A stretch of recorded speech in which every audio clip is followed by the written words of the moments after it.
U2 has released their 14th studio album. There's U2 right there.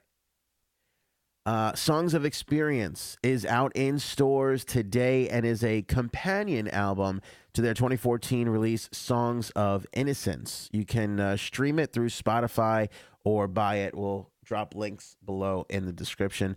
The album was produced by Jackknife Lee and Ryan Tedder with Steve Lillywhite, which is pretty significant too, by the way, because Ryan Tedder is the producer du jour. He's the guy who's putting out tons of hits with tons of artists from Adele and everybody, you name it. Ryan Tedder is producing them and putting out some killer work. So I like that U2 is going new school a little bit, but I love that Steve Lillywhite is still a producer. That's old school. Steve Lillywhite been around for a long time, produced everybody from old school U2 to Dave Matthews Band. I like that they sort of really brought everybody in here. The album was delayed a whole bunch. It was supposed to come out prior, and it didn't. And I kind of like that they took their time with it and that they have new producers, old producers. Smart move on behalf of U2. According to the press release that goes along with the album release, apparently, the thematics of the record is supposed to evoke a collection of letters written by Bono to the people and places he. That's Bono, in case you've been living under a rock or you only listen to Taylor Swift music. Bono to the people and places he holds most dear, which much of it was inspired by a serious biking accident that caused the singer to reconsider his mortality. Remember, Bono went head over heels on the bike, crashed, broke the arm, everything, had to delay the tour, and they couldn't go out on the road to support Songs of Innocence. That was the whole thing. That also led to the delay of the album, and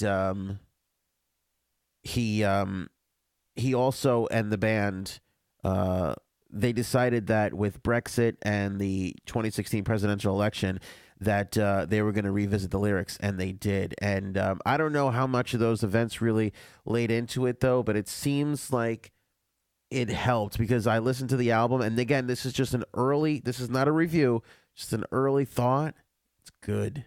It is really good. In an interview with The Times, Bono describes the culture surrounding the album thusly, quote, "People have been acting like something died. It is grief, the death of innocence, and my angle is good. Now you can start, because we lived in this idea that things would get fairer. Women's rights, gay rights. It was just happening. Then it stopped." The album of 13 songs, we've already had a couple of records. We've been spinning them on EHM. You're the Best Thing. Get Out of Your Own Way. There's a nice little feel to them. Give the album cover art. Whoops, sorry about that. Hang on. There it is. Bam. Album cover artwork right there. The Edge told The Times, quote, "Simplicity is where music is at. It's tight. There's no half-baked ideas." Kendrick Lamar guests on a couple of tracks on the record, including Get Out of Your Own Way and American Soul. They released a live version of The Blackout, and You're the Best Thing was the first single on the record. And now we have the full 14th studio album from U2, and it is super exciting. I'm going to be giving it a listen. We'll do a full review on it, but we got links below so you guys can buy it or stream it and check it out. Let me know what you think in the comments below. I like that U2 took the time, waited it out, wrote the right thing. I took a little longer than it was supposed to, but it's finally here. And from what I can tell, I like the mix. I like the mix of waiting it out, giving it time, bringing in Ryan Tedder, keeping old school collaborator Steve Lillywhite with them. I hear angles of old U2 in it.